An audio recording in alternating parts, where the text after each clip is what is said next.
Magic Tree House, Afternoon on the Amazon. Chapter 7 Freeze. Jack and Annie jumped out of the canoe. The rain was starting to fall harder. The monkey took off. He swung from tree to tree, heading up the riverbank. He screeched and beckoned to Jack and Annie. He wants us to follow him, said Annie. No, we have to find the special thing, then go home, said Jack. He wants to help us, said Annie. She took off after the monkey. The two of them vanished into the rainforest. Annie! Thunder shook the sky. Oh, brother! He dashed after Annie and the monkey into the forest. The forest seemed surprisingly dry. Jack looked up. It was still raining, but the treetops acted like a huge umbrella. Annie, called Jack. Jack, cried Annie. Where are you? Here. Jack hurried into the direction of Annie's voice. Soon he found the monkey. He was screeching and swinging from a tree. Annie was kneeling on the forest floor. She was playing with an animal that looked like a giant kitten. What's that? I don't know, but I love it. Annie patted the animal's paws. It had gold fur and black spots. I'd better find out what it is, said Jack. He pulled out the rainforest book and flipped through it. Oh, it's so cute. Jack found a picture of an animal with beautiful fur and black spots. He read, the jaguar is the biggest predator in the Western Hemisphere. Forget cute. That must be a baby jaguar. It's going to grow up and be the biggest predator in... What's a predator? Grrr. There was a terrible growl. Jack whirled around. The mother jaguar was coming out from behind a tree. She was creeping over the dead leaves, right toward Annie. Freeze, whispered Jack. Annie froze, but the jaguar kept moving slowly toward her. Help, said Jack weakly. Suddenly, the monkey swooped down from his tree. He grabbed the jaguar's tail. The cat roared and spun around, and he jumped. The monkey pulled the jaguar's tail again. Then he let go and took off. The jaguar sprang after him. Run, Annie, cried Jack. Jack and Annie took off the rainforest. They ran for their lives, took off through the rainforest. Chapter 8 Vampire Bats. Wait, said Jack, panting. I think we got away. Jack and Annie stopped running and caught their breath. Where were we? Said Jack. Where's the monkey? Said Annie, looking back at the forest. Do you think the jaguar caught him?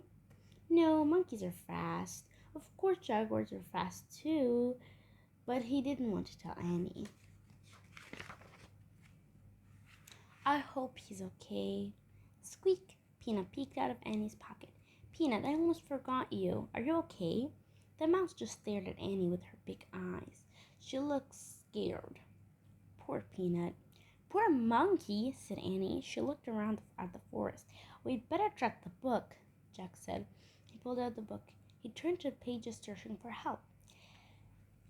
He stopped at a picture of a scary creature. Oh man, what's this?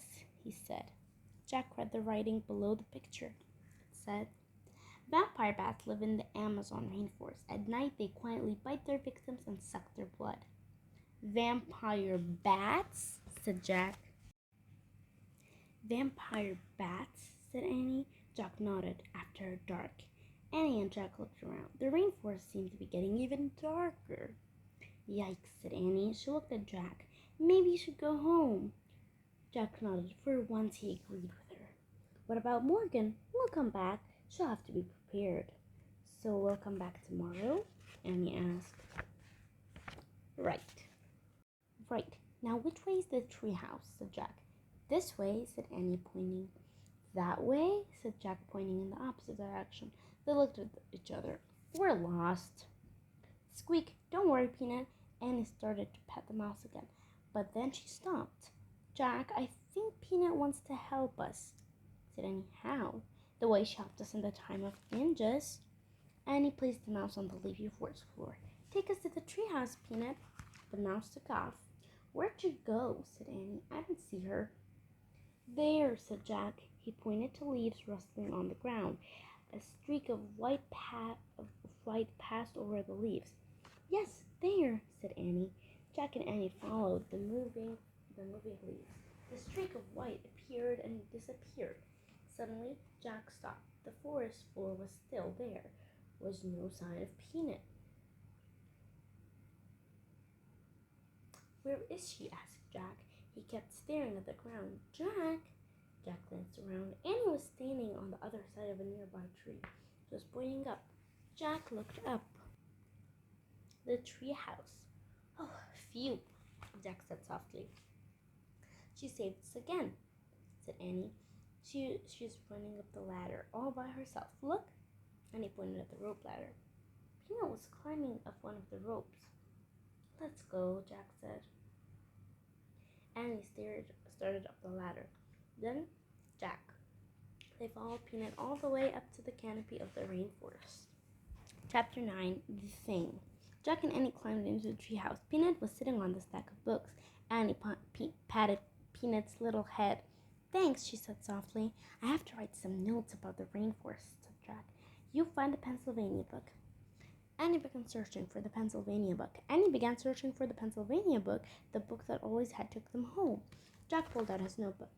He had wanted to take lots of notes there, but all he'd written so far was, "The Amazon rainforest is."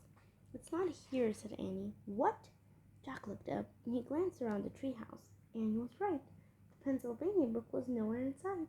"Was it here before we left home?" said Jack. "I don't remember," said Annie. "Oh man," said Jack. "Now we can't get back to Frog Creek." "That means we'll have to be here when the vampire bats come out," said Annie. Something came flying through the treehouse window. "Ah!" Jack and Annie hid their heads. Something hit the floor, a red fruit. Jack looked up. The monkey was sitting in the window. His head was cocked to one side. He seemed to be grinning at them. "You're safe," said Annie. "Thanks for saving us," said Jack. The monkey just grinned. "I have just one question."